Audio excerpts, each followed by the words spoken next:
നേരത്തെ ബാലാവകാശ കമ്മീഷണർ അവിടെ സന്ദർശിക്കുകയുണ്ടായി, വീട് സന്ദർശിക്കുകയുണ്ടായി, അമ്മൂമ്മയെയും അച്ഛനെയും ആശ്വസിപ്പിക്കുകയുണ്ടായി. അതിനുശേഷം കണ്ണൻ നായരോട് മനോജ് കുമാർ സംസാരിച്ചു. അതിലേക്ക് എന്തായാലും ഞങ്ങളുടെ പരിശോധനയിൽ ഇപ്പോഴും മനസ്സിലാവുന്നത് ഈ പറയുന്നൊരു ഷെഡ് നമ്മുടെ വൈദ്യുത ലൈനിൻ്റെ വളരെ അടുത്തായിട്ട് നിർമ്മിച്ചിരിക്കുന്നു എന്നുള്ളത് ഒരു വീഴ്ചയായിട്ട് തന്നെ കാണുകയാണ്.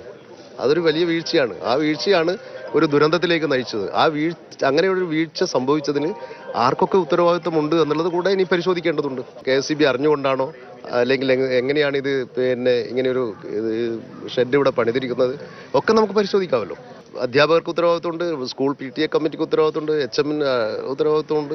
അങ്ങനെ എല്ലാ തലത്തിലുമുള്ള തലത്തിലുള്ള ഇതുമായി ബന്ധപ്പെട്ട സ്റ്റേക്ക് ഹോൾഡേഴ്സിന് ഉത്തരവാദിത്വമുണ്ട് എന്ന് തന്നെയാണ് ഞങ്ങൾ മനസ്സിലാക്കുന്നത്. വളരെ ഗൗരവത്തിലുള്ള പരിശോധന, തുടർ പരിശോധനകൾ എല്ലാ തലത്തിലും ഉണ്ടാവണമെന്ന് തന്നെയാണ് ഞങ്ങൾ ആഗ്രഹിക്കുന്നത്. ഇനി എടുക്കേണ്ട മുൻകരുതലുകൾ എന്തൊക്കെയെന്നുള്ളത് സംബന്ധിച്ചും കമ്മീഷൻ റെക്കമെൻഡേഷൻ സമർപ്പിക്കുമ്പോൾ അതിനകത്തുള്ള നിർദ്ദേശങ്ങളിൽ വയ്ക്കും. ബാലാവകാശ കമ്മീഷന്റെ തെളിവെടുപ്പ് സ്കൂളിലാണ്, വീടല്ല, സ്കൂളിലാണ്. അതിനുശേഷം വീട്ടിലേക്ക് പോകും എന്നാണ് മനസ്സിലാക്കുന്നത്.